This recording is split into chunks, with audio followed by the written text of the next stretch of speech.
안녕하세요, 묘한의사입니다. 최근에 오미크론이 우세종이 되면서 정점을 찍고 이제 엔데믹 단계로 들어서고 있죠. 그래서 주변에 오미크론이 걸리지 않은 분을 찾기가 어려울 정도로 많이 코로나에 감염이 돼 있어요. 사실 저 같은 경우는 아직 코로나에 감염이 안 돼 있는데 저희 집 같은 경우에 식구들은 이제 코로나를 한 번씩 다 겪었어요.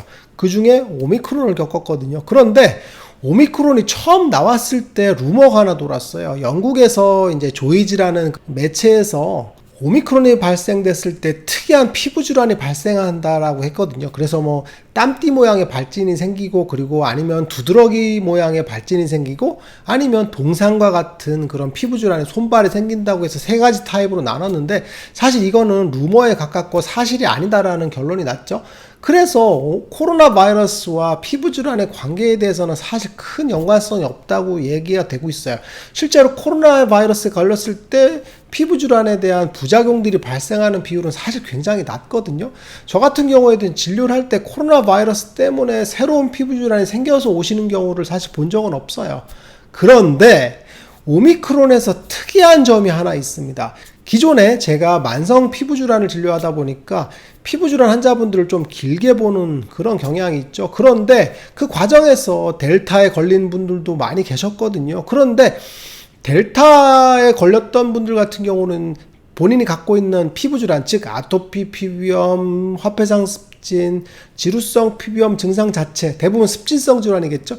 습진성 질환 자체가 심해지는 경우는 거의 본 적이 없었어요. 그냥 델타만 앓고 내려가는 그런 상태였거든요. 그런데 오미크론 같은 경우는 약간 특이한 양상이 있어요. 무슨 얘기냐면 오미크론을 앓고 지나가면 오미크론 증상 자체는 심하지 않거든요. 뭐 가벼운 몸살, 감기 정도, 그리고 인후통 정도, 혹은 두통 정도만 생기고 마는데, 피부질환 자체를 갖고 있는 분들이 오미크론을 앓게 되면 피부질환 자체가 뒤집어지는 경향이 있어요. 굉장히 심해지는 경우들도 많거든요. 엊그제 오신 아토피 환자분 같은 경우는 증상이 거의 다 없어졌거든요. 그런데 오미크론을 한번 앓고 나서는 증상이 원래 상태 정도에 육박하도록 확 뒤집어지는 경우가 있어요. 이렇게 사실 뒤집어지는 게 쉽지 않거든요. 그런데 그분뿐만 아니라 아토피 환자분 중에서 오미크론을 앓고 나서 심하게 뒤집어지는 경우가 많아요. 지루성 피부염 같은 경우에는 좀 아토피보단 덜 하거든요. 그런데 뒤집어지는 경우가 있더라고요.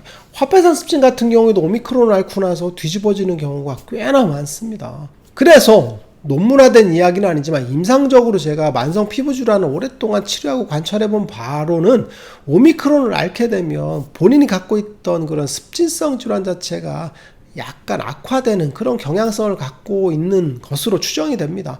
건성 같은 경우는 오미크론을 앓고 나서 크게 뒤집어지는 경우가 별로 없었거든요. 그런데 아토피 피부염이나 지루성 피부염, 화폐상 습진 같은 경우에 뒤집어지는 경우가 많아요. 특히 아토피 피부염에서 오미크론을 앓고 나서 쉽게 뒤집어지는 경우가 많고, 그 다음이 화폐상 습진, 지루성 피부염 같은 경우는 심하게 뒤집어지는 경향성은 좀 적은 경향을 보이는 것 같아요.